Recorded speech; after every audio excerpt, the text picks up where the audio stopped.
महाकाय सूर्यकोटि समप्रभ निर्विघ्नं कुरु मे देव सर्वकार्येषु सर्वदा।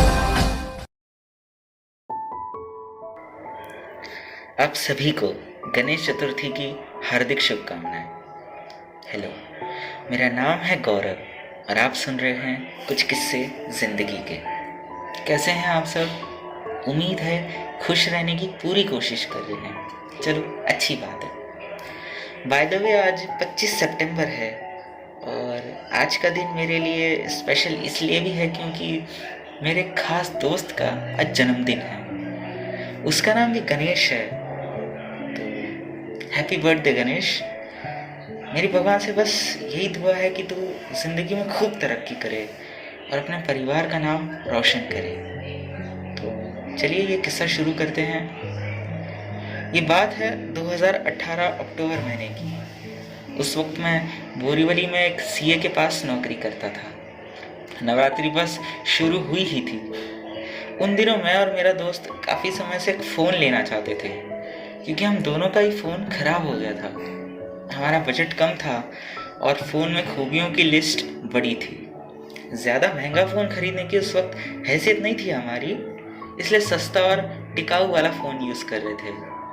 अच्छा, उस समय मोबाइल के एक ब्रांड ने बाज़ार में तहलका मचा दिया था। ब्रांड का नाम है रियलमी। शुरू में आपकी तरह हमें भी यही लगा था कि किसी लो ग्रेड की मोबाइल कंपनी ने रेडमी के नाम से मिलता जुलता खुद का एक ब्रांड लॉन्च किया। ये तो हमें काफ़ी समय बाद पता चला कि रियलमी ओप्पो मोबाइल का एक खुद का अलग ब्रांड है। खैर, हम दोनों दोस्त फ़ोन लेने का तो सोच ही रहे थे। हम दोनों रोज़ सुबह एक साथ एक ही ट्रेन पकड़ते थे और रोज़ सुबह अमेज़ॉन और फ्लिपकार्ट की वेबसाइट खोलकर बैठ जाते थे। 1-1.5 हफ्ते तक हमने बजट वाले कई मोबाइल ढूंढे, लेकिन कोई भी ढंग का मिला ही नहीं। जितने भी अच्छे मोबाइल थे वो सब हमारे बजट के बाहर के थे। हम दोनों मायूस हो गए थे। फिर किसी ने हमें बताया कि रियलमी ने अपने 2 नए मॉडल्स रियलमी 2 और रियलमी 2 प्रो मार्केट में लॉन्च किए हैं। कम बजट में काफ़ी अच्छे फीचर वाले फ़ोन। हमने दोनों ही मोबाइल के फंक्शंस देखे और बस मन बना लिया कि फ़ोन लेंगे तो वही लेंगे। लेकिन दोनों फ़ोन की कीमत 10,000 और 12,000 से शुरू होती है। उस वक्त हमारी उतनी भी हैसियत नहीं थी कि हम 10,000 एक फ़ोन के लिए चुका सकें। खैर, नवरात्रि के आखिरी दिन चल रहे थे। धीरे धीरे दशहरा नज़दीक आ रहा था। मेरे दोस्त ने रियलमी 2 प्रो आखिर खरीद ही लिया।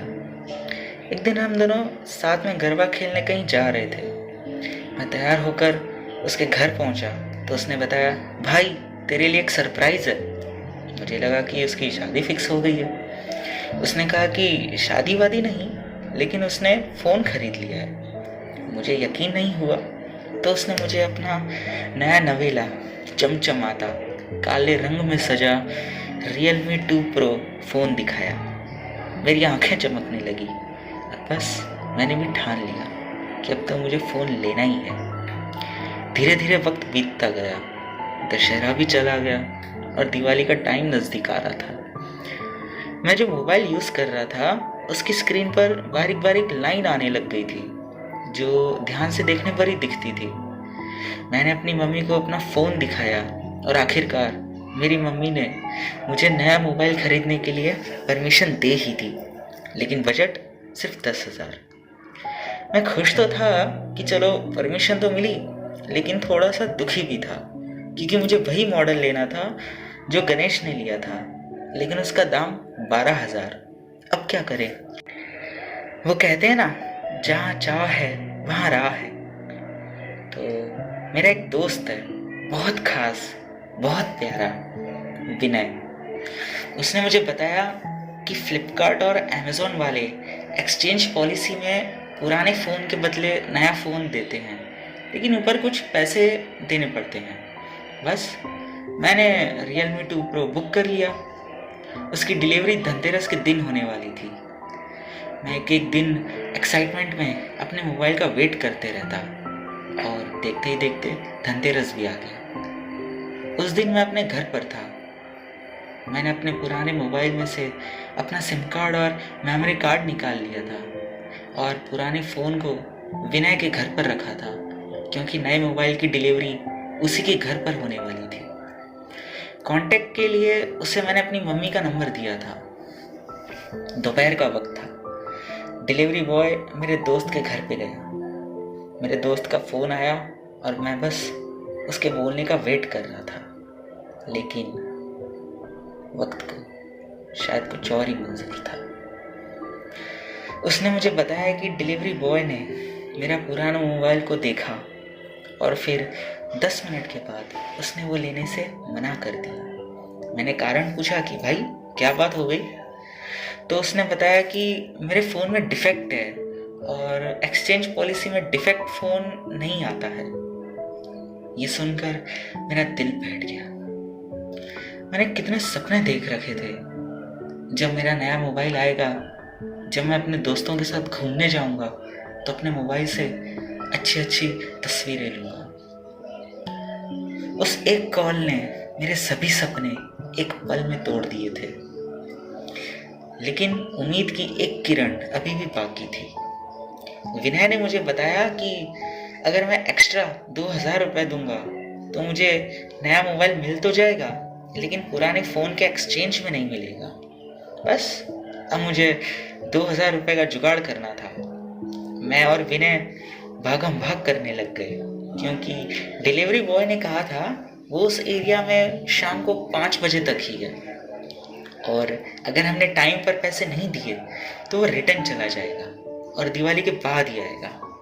मैं और विनय हमारे दूसरे दोस्तों के पास पैसे की भीख मांगने चले गए, लेकिन कहीं से भी हमें पैसे नहीं मिल पाए। हम दोनों वापस उसके घर चले आए।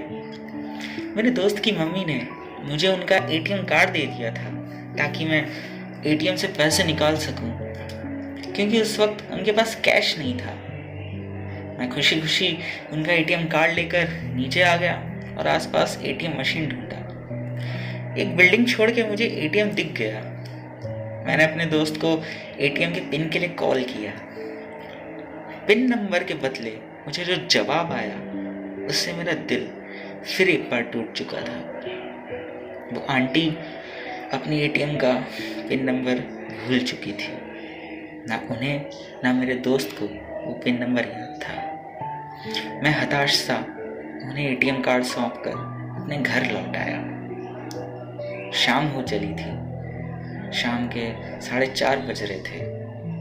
मैं मरियल सा अपने बिस्तर पर पड़ा था। तभी मुझे कुछ याद आया। मैंने अपनी अलमारी खोली और अलमारी में सामने मेरी किस्मत, मेरा गुल्लक शान से खड़ा था।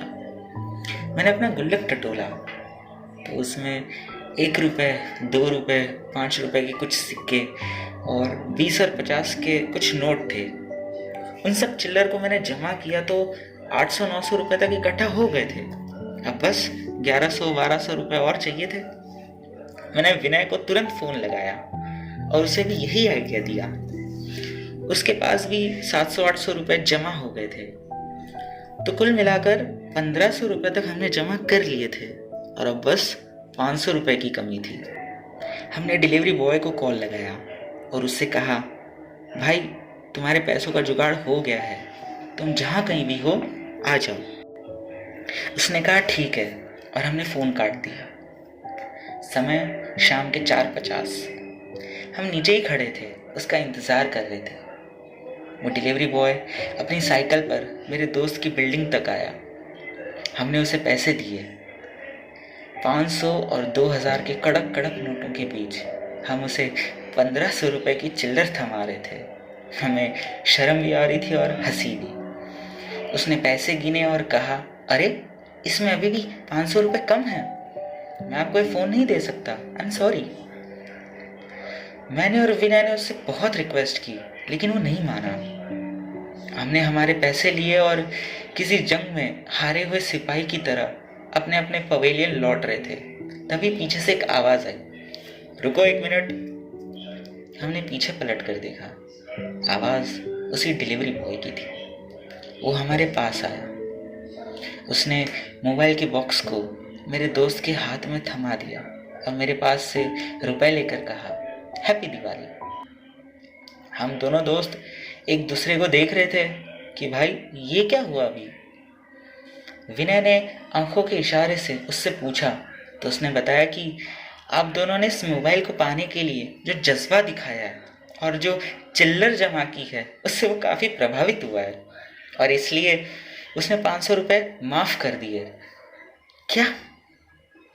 मैं और मेरा दोस्त अपना मुंह फाड़े एक दूसरे को देख रहे थे। उसने एक बार फिर हमसे हैप्पी दिवाली कहा और अपनी साइकिल पर सवार होकर चला गया और हमें खुशी के पल दे गया। आज सितंबर 2023 है, बप्पा के दिन चल रहे हैं और मेरे पास इस वक्त जो मोबाइल है वही Realme 2 Pro। उसे कुछ दिन बाद 5 साल हो जाएंगे। तो ये था कुछ किस्सा ज़िंदगी का। मैं जल्द ही मिलूँगा आप सभी से ज़िंदगी का एक और किस्सा लेकर। तब तक अपना और अपने परिवार का ध्यान रखिए, खुश रहिए। और हाँ, अगर आपको ये वीडियो पसंद आया हो तो इसे अपनों के साथ ज़रूर बांटिए। चलिए मैं चलता हूँ, राधे राधे। अच्छा, एक मिनट, हमारे खास मेहमान बनारस से आए हैं और आप सभी से कुछ कहना चाहते हैं, तो चलिए देखते हैं। हर हर महादेव। कैसे हैं आप सब? बढ़िया है ना? चलो अच्छी बात है। हमारा नाम है गुड्डू और हम आज आपको एक बात बताने, वो क्या कहते हैं अंग्रेजी में, एक अनाउंसमेंट करने बनारस से आए हैं। वो क्या है ना, हमारे बहुत ही खास दोस्त हमारे माही भैया की एक कहानी आ रही है, केसरिया इश्क, 15 अक्टूबर को। हाँ, इसी चैनल पर हम भी हैं उस कहानी में, तो आप सब उसे सुनिएगा जरूर। और याद रखिए, अगर नहीं सुने ना तो चच्चा विधायक है हमारे, क्या समझे?